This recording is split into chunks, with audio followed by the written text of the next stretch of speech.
गरुड़ पुराण के तीसरे अध्याय में कहता है, पुत्र और पौत्र यदि विधि पूर्वक अंतिम संस्कार करता है तो पिता को कितना बड़ा पुण्य फल मिलता है। इसके बारे में मैं इस वीडियो में बताने वाला हूँ। किस प्रकार से पिंडदान करना चाहिए, किस प्रकार से दाह संस्कार आदि करना चाहिए, इस वीडियो में अच्छी से अच्छी जानकारी मिलने वाली है।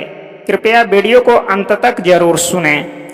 तो आइए वीडियो को प्रारंभ करते हैं। जैसे दाह संस्कार, पुत्र और पौत्र यदि विधि पूर्वक अंतिम संस्कार करते हैं तो वह पुश्तैनी कर्ज से मुक्त हो जाते हैं। दाह संस्कार के अंतर्गत 6 पिंड देने की विधि है। पहला पिंड मुख स्थान पर, दूसरा पिंड द्वार पर, तीसरा पिंड चौराहे पर, चौथा पिंड विश्राम स्थान पर, पांचवा पिंड चिता पर, छठा पिंड अस्थि संचयन के समय।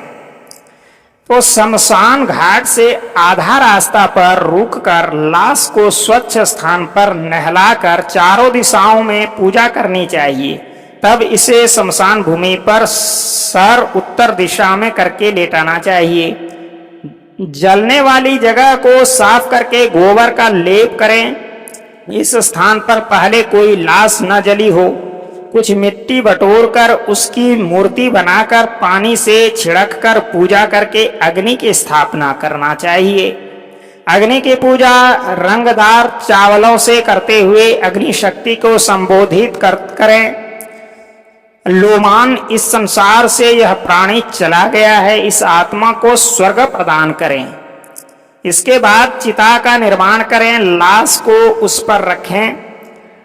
मृतक के हाथों में और चिता पर लाई के दाने रखें। इस प्रकार मृतक को 5 लाई के दाने मिलने से वह घर वालों को परेशान नहीं करता। शमशान भूमि में शूद्रों द्वारा पहुंचाई गई वस्तुओं से वहां किया गया संपूर्ण कर्म निष्फल हो जाता है। किसी कारणवश उपर्युक्त पिंड न दिए जाने पर शव राक्षसों के भक्षण योग्य हो जाता है। दाह कार्य में चंडाल के घर की अग्नि, चिता की अग्नि और पापी के घर की अग्नि का प्रयोग नहीं करना चाहिए। इस प्रकार से गरुड़ पुराण में वर्णन है। जब चिता में शव का आधा शरीर जल जाए, उसकी खोपड़ी को किसी लकड़ी के डंडे से भंग करके, ताकि वह पितरों की दुनिया में चला जाए, तिल मिश्रित घी अर्पित करे। पुत्र को इस समय भावुक होकर रोना चाहिए ताकि वह सदा प्रसन्न रहे।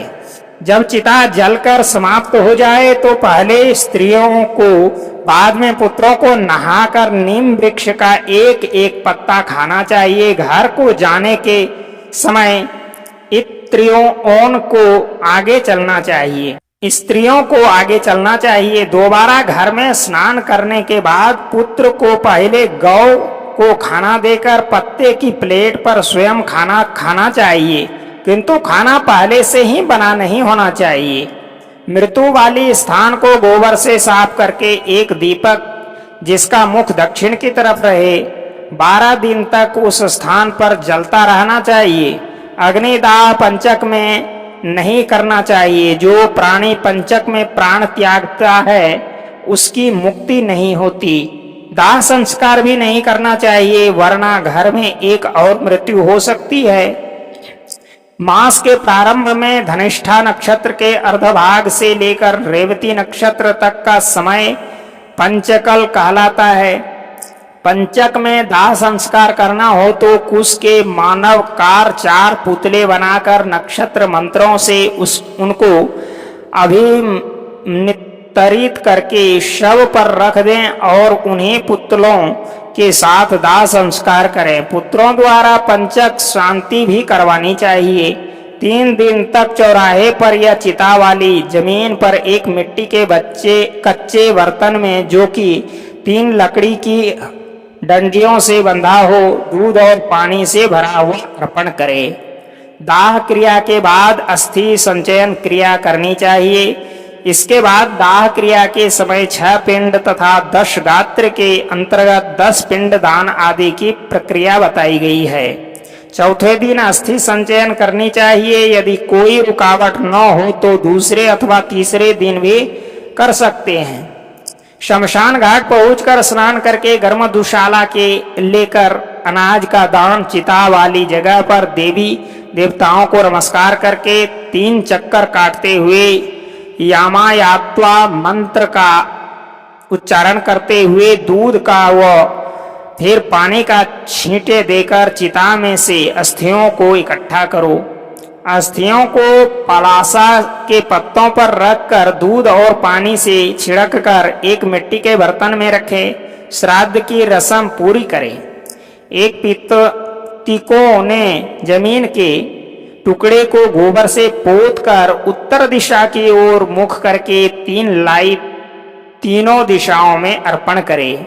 अस्थियां इकट्ठी करने के बाद एक 3 टांगों वाले स्टूल पर बिना मुंह ढके पानी से भरा हुआ एक जार रखें।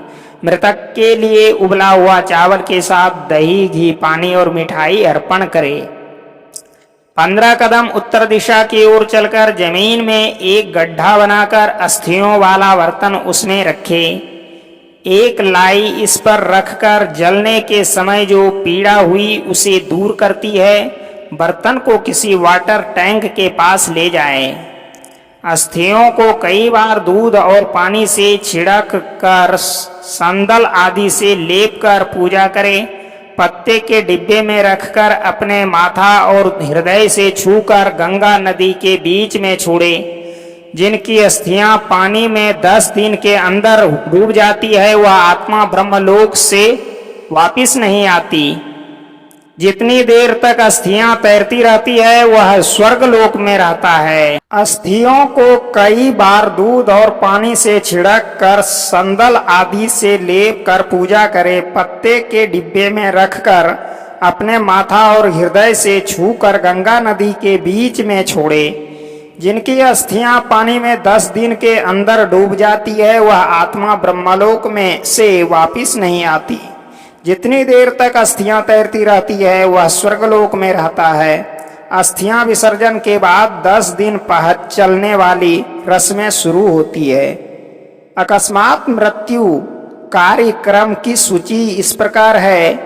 किसी अज्ञात जगह पर होने से और शरीर न मिलने पर जिस दिन यह खबर मिले दरभा घास की प्रतिमा बनाकर उसको जलाए। इसकी राख से इकट्ठी करके गंगा नदी में विसर्जन करे। उस दिन से 10 दिन की रस्में पूरी करें। यदि महिला बच्चा होने से पहले मर जाए तो बच्चे को पेट से निकालकर जमीन पर रख दें और केवल महिला को चिता दें।